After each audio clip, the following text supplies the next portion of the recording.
Bonsoir à tous et merci à cet instant précis de la soirée et d'ailleurs comme tous les soirs d'avoir choisi la télévision Chekina. C'est l'heure de la principale édition d'information du soir. Au sommaire de ce journal, les populations d'Aveya dans le 2e arrondissement de la commune de Libreville dans la rue ce matin suite à l'absence d'eau potable dans ce quartier depuis plusieurs mois déjà, eu égard à la proximité de ce quartier avec le centre-ville. Vous aurez les détails au cours de ce journal avec Maria Lecom. Toujours dans le 2e arrondissement de Libreville, un homme d'une trentaine d'années a tenté d'enlever un garçon âgé de 3 ans seulement au quartier Atimitos. Sport. Dans le cadre des éliminatoires de la Coupe du Monde de football Russie 2018, les Panthères du Gabon ont battu hier les éléphants de Côte d'Ivoire à Bouaké 2-0 en terre ivoirienne. Le résumé de ce match tout à l'heure avec Mosconi Ngonumba. Rebonsoir à tous au village Nuiton. Nous sommes là dans le département du Hontem à Mivoul dans le septentrion, 19h30. Merci de votre fidélité à notre édition d'information. Une édition d'information que nous démarrons par ce titre que nous annonçons tout à l'heure. Un enfant âgé de 3 ans seulement a échappé à une tentative d'enlèvement ce matin au quartier Antiminsos dans le 2e arrondissement de la commune de Libreville. La foule alertée, le prévenu a passé des moments difficiles. Euphrem Bioguedzo Floriasiondo. C'est une scène d'autant plus inhabituelle qui a réveillé les habitants du quartier Atimitos ce matin, dans le 2e arrondissement de la commune de Libreville, aux environs de 9h15, lorsqu'un individu venu de nulle part s'est introduit dans le domicile conjugal de Dame Obon, gabonaise, profitant d'un instant d'inattention de cette dernière pour lui ravir son garçon âgé à peine de 3 ans. Les cris de détresse du jeune homme ont permis non seulement au voisinage et à la maman de s'en apercevoir du réel danger qu'encourait le jeune homme qui, au moment des faits, était dans les mains du ravisseur. Pris de panique, l'homme en question, qui malheureusement n'a pas voulu dévoiler son identité, tentera dans un premier temps de dissimuler sa proie dans ce qui sert de salle de bain pour ces nombreuses familles qui cohabitent depuis près d'une décennie. Mais sans y parvenir, rattrapé par des badauds, il subira une correction. Qu'est-ce qui s'est bien passé ce matin du côté d'Atimitos sur cette tentative d'enlèvement? Nous écoutons le témoignage d'un témoin au micro d'Euphrem Bioguedzo. Il a pris l'enfant quelque part, l'enfant jouait ici. Il rôdait. Ouais, l'enfant jouait bien ici là. Il a pris l'enfant, il fait comme s'il connaissait l'enfant. Il a amené l'enfant. C'est là où arrivé à un certain niveau, l'enfant dit laisse-moi, tu m'amènes où? Je ne te connais pas, laisse-moi tranquille. Il ne comprenait pas ça. Les voisins disent oh mais c'est comment? C'est pas l'enfant de la dame qui est en bas là-bas. Là on a interpellé le gars, on l'a arraché l'enfant, on a bloqué le gars, il tue un voleur. Il voulait déjà amener l'enfant en haut, il a mis l'enfant dans la douche pour aller séquestrer l'enfant sûrement pour mettre l'enfant dans le sac et faire quelque chose. On est dépassé. La douche, venez voir la douche là où il a amené l'enfant.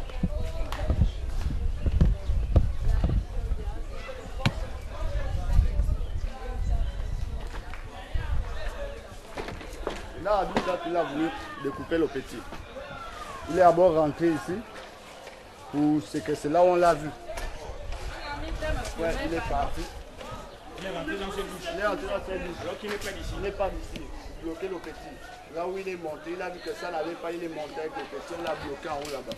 Donc il a fait ça avec l'enfant toujours? Il a fait ça avec l'enfant toujours. C'est vrai, les voisins ont senti que le gars, on ne le connaît pas. C'est pour ça qu'on l'a arrêté, depuis le haut là-bas, on l'a bloqué, on l'a amené même ici là. On a voulu appeler là-bas la police parce qu'on ne voulait pas que quelque chose, on voulait faire des choses dans les normes. C'est là où on a dit non, on appelle là-bas la presse pour filmer tout ce qui se passe. Comme ça que la presse est arrivée, vous êtes arrivés, vous nous avez trouvé en haut. On nous a expliqué comment ça s'est passé. Vraiment, on est dépassé. La dernière fois, c'était l'autre côté à la cité. Ça ne fait même pas un mois. Pardon? C'est pas la première fois. La dernière fois, c'était à la cité là-bas, c'était Mébiam, à l'entrée de la cité Mébiam. Il y a aussi un gars qui a fait la même chose. On l'a arrêté. Il a levé aussi l'enfant, on l'a aussi arrêté. Vraiment, ça devient récurrent. Et nous disons que si on entend encore ça ici, là, même on va faire notre justice. On va brûler. On va les tuer. Parce que si l'État ne veut pas prendre leurs responsabilités, nous, la population, on va prendre notre responsabilité. Et on va assumer. S'il faut mourir pour la justice de notre pays, on va mourir. On n'a pas peur. Tout le monde est appelé à mourir. La mort est naturelle. C'était le récit d'un des témoins qui assistait à la scène qui s'est produite autour ce matin aux environs de 9h15 à Atiminchos dans le 2e arrondissement de la commune de Libreville. Nous restons d'ailleurs dans le 2e arrondissement, non pas pour parler cette fois-ci d'enlèvement, mais de la circulation qui a été perturbée ce matin au quartier Aveya. En cause, les habitants de ce quartier en manque d'eau depuis plusieurs mois déjà ont érigé des barricades sur la voie publique afin d'exprimer leur ras-le-bol. Le compte rendu de Maria Lekom et Yvan Bertrand Koumile Kandoumba. Des bidons vides, des assiettes en attente d'être lavées, au robinet, aucune goutte d'eau. Le quartier Aveya dans le 2e arrondissement de Libreville est en proie à un manque d'eau criard.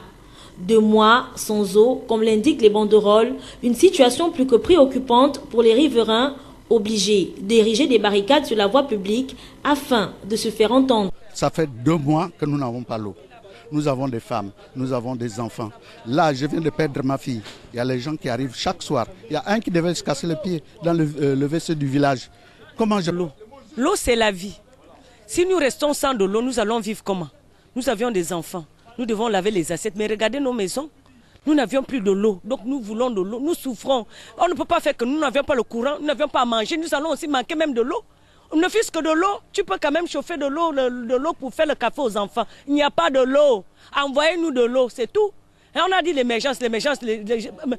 Sophie en musique, l'émergence montre que la souffrance ne fait que monter même. Notre mouvement ne ressemble pas à un mouvement politique. Nous n'appartenons pas à une ONG. Nous n'appartenons pas à une association. Nous n'appartenons pas à un parti politique. Nous sommes la population d'Aveya. Comme je vous ai dit tantôt, ça fait 2 mois précisément que nous n'avons pas de l'eau. Alors, comment nous pouvons manquer de l'eau alors qu'on considère de l'eau comme la source de vie? Si nous n'avons pas d'eau, ça veut dire que la SEG, dame SEG qui aime se faire tant désirer, contribue effectivement à ce que les populations d'Aveya meurent. À cela se greffe le problème du paiement de factures. En effet, la Société d'énergie et d'eau du Gabon imposerait à ces derniers de payer leur consommation, une mesure à laquelle certains se refusent d'honorer. Moi, je ne peux pas payer les factures de ce 2 mois-là. Jamais. S'ils les envoient, les factures sur bon compte, je ne paye pas. Et ce jour-là, ce sera le carnage à la SEG de la pairie. Ça, je vous les assure. On m'envoie la facture à l'heure actuelle, je ne la payerai pas. Pour que nous, on continue à payer les factures de la SEG, qu'ils viennent nous rétablir de l'eau dans les brefs délais. Parce que l'eau, c'est la vie, a-t-on coutume de dire que ces hommes et femmes sont contraints de parcourir des kilomètres à la recherche du précieux liquide. Dame SEG, une fois de plus, pointée du doigt, est appelée à revoir son système d'adduction en eau dans cette zone. Nous voulons de l'eau. L'eau, c'est la vie. Si nous restons sans de l'eau, nous allons vivre comment? Nous avions des enfants. Nous devons laver les assiettes. Mais regardez nos maisons. Nous n'avions plus de l'eau. Donc nous voulons de l'eau. Nous souffrons. On ne peut pas faire que nous n'avions pas le courant, nous n'avions pas à manger. Nous allons aussi manquer même de l'eau. Ne fût-ce que de l'eau, tu peux quand même chauffer de l'eau pour faire le café aux enfants. Il n'y a pas de l'eau. Envoyez-nous de l'eau, c'est tout. Et on a dit l'émergence. Sophie en musique, l'émergence montre que la souffrance ne fait que monter même. Envoyez-nous de l'eau. En plus, même on a un grand problème. Nos enfants sont allés à l'école. Là-bas à Qualité, jusqu'à aujourd'hui, nous n'avions pas encore les bulletins des enfants. Et on a déjà lancé la rentrée de l'école. Nous allons faire comme avec nos enfants. La souffrance ne fait que monter. On veut les bulletins des enfants, on veut de l'eau, on veut la nourriture, on veut tout. Le pays est tombé. Aidez-nous. Nous n'avions pas un pays d'échange. Nous n'avions que le Gabon. On va aller où c'est? Hein? Comment vous faites pour vous procurer un eau? Vous allez dans votre quartier? Mais on part jusqu'à même au 8, au 9 en temps. On prend le clan d'eau, le bidon, le 5 litres, c'est 200. Imagine 200 mètres, tu as beaucoup des enfants. Moi j'ai 6 gosses. Avec mon mari et moi-même, ça fait déjà combien de personnes? 8 personnes. Nous allons vivre comment? Tous les jours, il faut dépenser 2000. Je travaille où? La circulation aura été fortement perturbée de ce côté-là et risquerait, si rien n'est fait, de l'être encore plus les jours à venir. Nous restons toujours dans le 2e arrondissement de la commune de Libreville et toujours au quartier Aveya. Outre la pénurie d'eau potable qui accable les populations de ce quartier depuis plus de 2 mois déjà, le quartier Aveya est aussi en proie à l'insalubrité galopante. Las d'interpeller les pouvoirs publics, les habitants cohabitent désormais avec des amoncellements d'ordures. Maria Lekom, Yvan Bertrand Koumile Kandoumba. Si le manque d'eau au quartier Aveya a suscité la montée au créneau de ses habitants, il est loin d'être la seule difficulté à laquelle sont confrontés ces hommes et femmes. En effet, outre l'absence du précieux liquide dans les différents robinets, s'ajoute le problème d'insalubrité. Des tas d'immondices sont visibles après chaque 100 mètres, obligeant les riverains à cohabiter avec les mouches et les odeurs nauséabondes. Pour les poubelles, ça, nous n'en parlons plus. Nous sommes habitués dans les odeurs. Les enfants sont nés dans les odeurs. Nous mangeons odeur. Nous soufflons odeur. Donc, pour les poubelles, ça, ils savent ce qu'ils en font. Mais nous ne pouvons rien. Parce que la force reste à la loi. Et cette loi, demain, c'est pour venir nous prier ici. Nous faisons de la bonne chose. Nous faisons de la bonne chose par-ci, par-là, alors que rien n'est fait. La politique du ventre n'est pas bonne. Si l'on peut effectivement constater le passage régulier des agents de la société de collecte des ordures dans d'autres quartiers de la ville, notamment ceux dits UP, ici, dans le 2e arrondissement, précisément à Aveya, le passage de ces nettoyeurs est à une fréquence irrégulière, d'où cet appel à l'endroit des gérants de la cité. Un énième appel à l'aide que l'on espère ne pas tomber dans des oreilles de sourds. Et pendant ce temps, le climat n'est moins rose du côté du Centre national de la recherche scientifique et technique CNRS. De ce côté, les agents sont toujours dans l'attente des solutions immédiates face aux difficultés qui traversent cette administration. Nous écoutons à propos le président du syndicat du CNRS au micro de Fabiola Mengue devant la caméra de Moscou Niengonomba. L'agent de la main-d'œuvre du CNRS est dans les mains de l'inspection du travail, parce que nous n'avons pas voulu sortir du cadre légal. Alors quand le commissaire général décide de licencier ce personnel, c'est unilatéralement qu'il a eu à prendre la décision.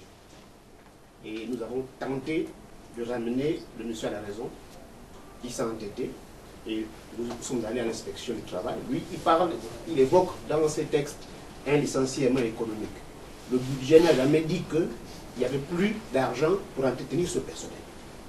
Parce que ces agents sont payés sur la base d'une ligne budgétaire, la 4401, qu'on octroie au CNRS, qui est prévue pour payer les salaires, donc les perdièmes des techniciens sur le terrain.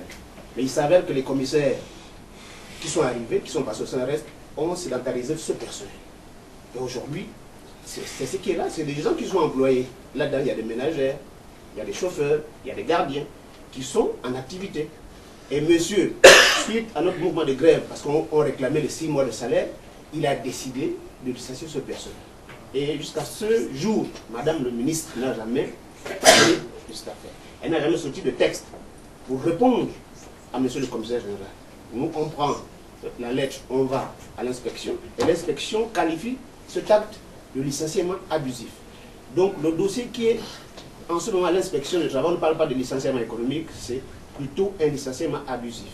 Et là, nous sommes sur la période de calcul des droits, parce que ce personnel, c'est vrai, derrière, n'avait pas de statut fort qui pouvait couvrir, par exemple, la retraite de ces gens, quand bien même on prélevait des cotisations CNSS qui ne sont jamais reversées. Donc, au finish, ces gens-là, arrivés à 55 ans, ils n'avaient pas de garantie derrière.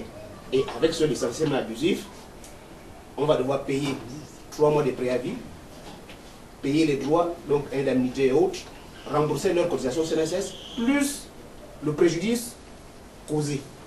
Et c'est cette dépense-là que M. Diatta va donner à l'État. Donc, en ce moment, les dossiers sont avec l'inspecteur incessamment, ils seront remis à M. le commissaire général pour que lui puisse les transmettre à Mme le ministre, qui, elle, à son tour, va transmettre au budget. De la religion à présent, et l'Église internationale de la bénédiction et du salut a animé ce matin une conférence de presse qui portait sur l'organisation dans les tout prochains jours de la première édition de la prière spéciale autour du thème « La race des vainqueurs ». Cette conférence de presse a été animée tour à tour par les pasteurs Emmanuel Ndong du Gabon et Karaboué de la Côte d'Ivoire. Reportage. Cette conférence de presse est préludaire à l'organisation de la première édition de la prière spéciale autour du thème « La race des vainqueurs » ce dimanche 10 septembre 2017 au rond-point d'Nzengayong dans le 6e arrondissement de la commune de Libreville par l'Église internationale de la bénédiction et du salut.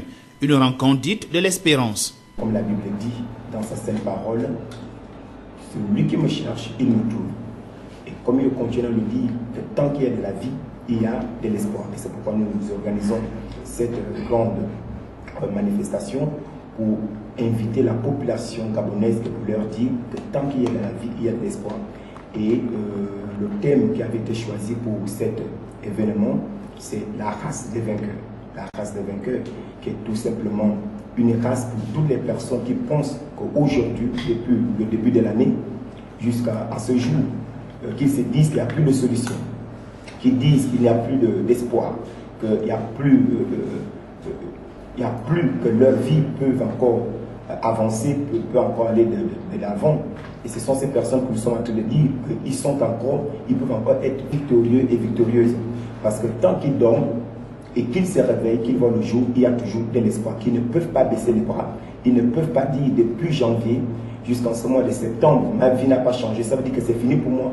Et nous sommes en train de dire cette personne qu'elle est encore vainqueur. Si jusqu'à aujourd'hui, elle vit, elle dort, elle se réveille, malgré les multiples problèmes, malgré la situation compliquée qu'elle vit, qu'elle traverse, Dieu est capable encore de changer sa vie et de donner encore une fois de plus la réalisation de son rêve. Donc, toutes les personnes qui attendent depuis des lustres l'accomplissement du rêve de Dieu dans leur vie sont donc invitées à prendre une part active à cette rencontre spéciale qui constitue une opportunité de déclenchement l'introduisant dans la race des vainqueurs.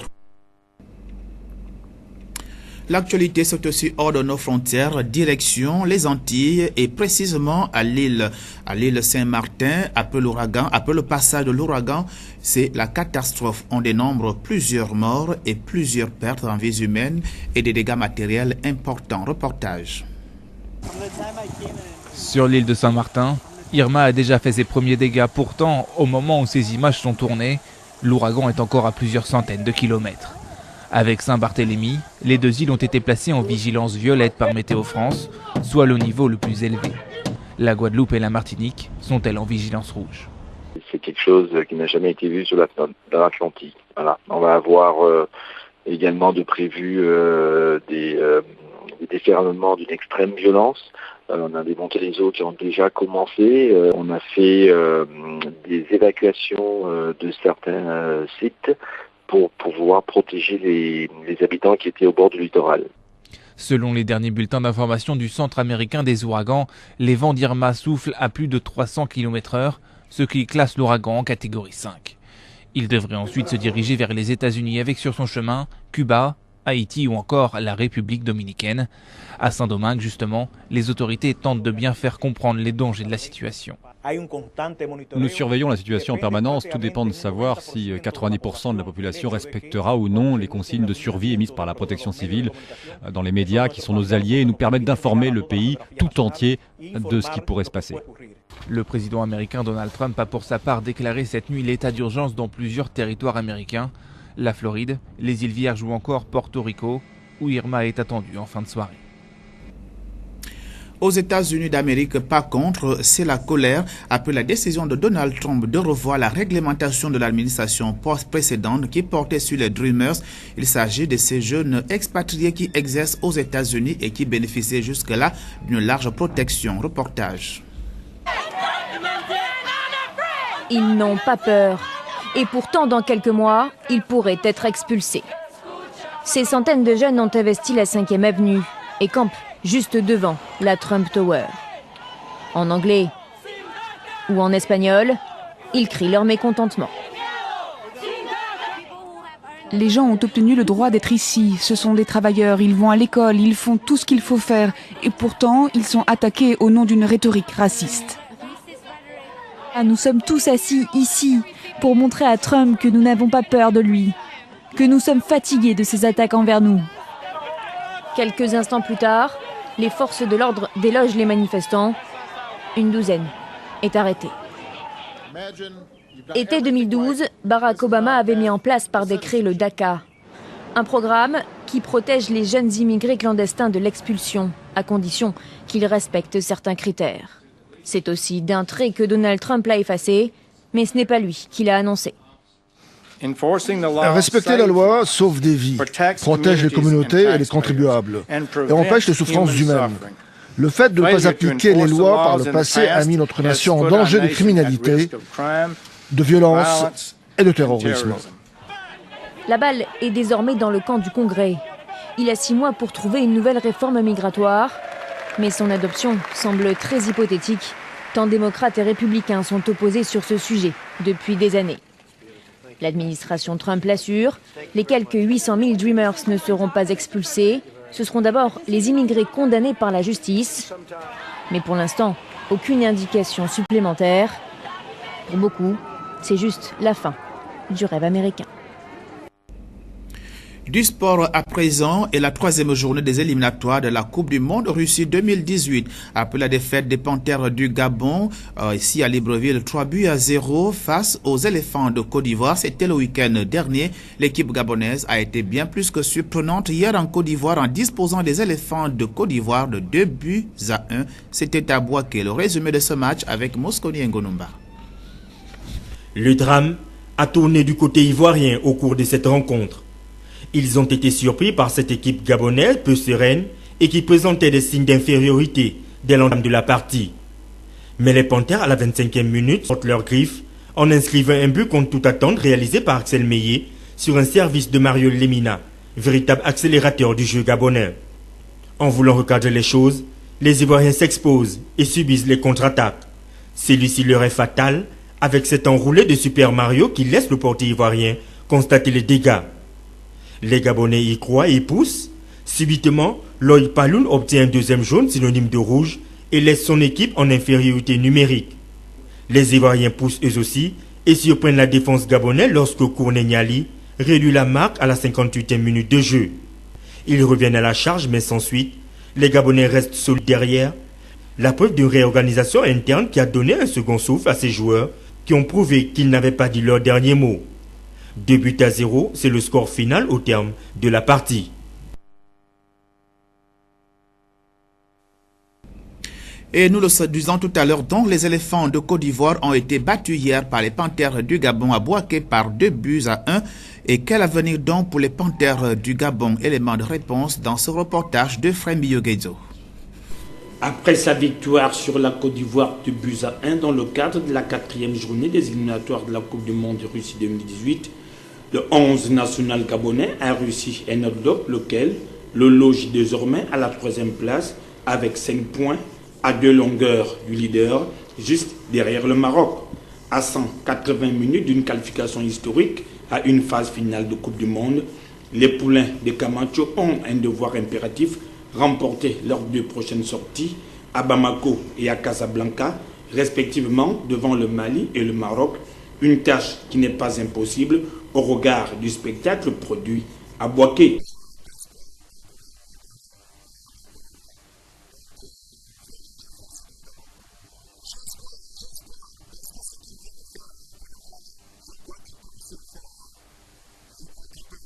Pour réussir ce pari, le 11 national devrait taire toutes les querelles internes et composer avec les joueurs disponibles. Toutes les personnes interrogées sur la question partagent entièrement cet avis.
Plus question de douter, le mondial 2018 est à portée de main. À leur égard, mouillez le maillot. Pendant que les éléphants de Côte d'Ivoire ont été battus hier, ou du moins les Panthères du Gabon ont disposé des éléphants de Côte d'Ivoire de 2-0 hier. Pendant ce temps, à Libreville, et précisément au 3e arrondissement de la commune de Libreville, le tournoi Jean-Boniface a scellé notamment les demi-finales. On livre leur verdict avec la victoire de l'équipe Daesh sur la formation de Bellevue 2 rue Bonbon. Le reportage est de Mosconi Ngonomba et images d'Yvon Bertrand Koumile Kandoumba. Les finalistes de la 5e édition du challenge Jean-Boniface à scellé sont désormais connus. L'équipe du Carrefour Léomba sera aux prises à l'équipe d'ASK de Bellevue 2. Mais pour l'heure, 2 équipes se sont affrontées pour le compte des demi-finales de ce tournoi. Rue Bonbon, équipe de Bellevue 2, s'est inclinée. 1-0 face à l'ASK. En fait, tactiquement, on était en place. Maintenant, ce qui n'a pas marché, c'est parce qu'à la fin, on a relâché. On ne pouvait plus. On ne pouvait plus le souffle, on n'avait plus le souffle. En place, on n'arrivait pas facilement à développer notre jeu. Et lorsque nous nous sommes regroupés, on s'est assis, on s'est concerté, on a pu trouver la solution. Pour la finale. Merci. Au terme de cette 5e édition, le président du comité d'organisation se satisfait de cette demi-finale qui se sont déroulées sans incident.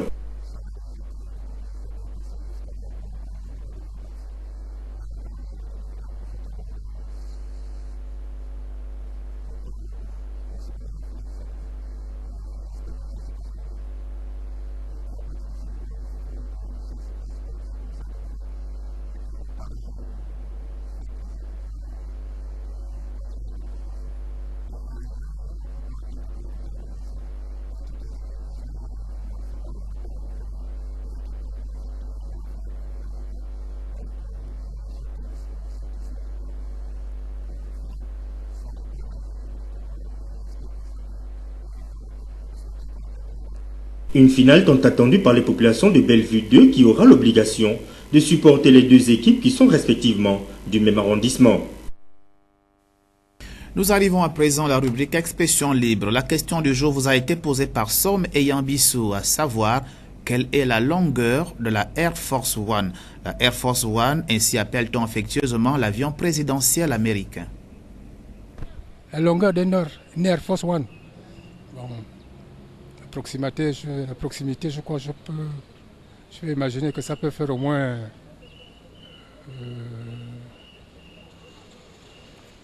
entre la longueur, hein, pas de la longueur. Bon, ça peut faire à proximité au moins 150 ou 160 mètres de longueur, à peu près. Maman, je parle anglais, je ne parle pas le français. L'avion américain mesure combien? Je ne comprends pas ce que je parle. La longueur d'un avion.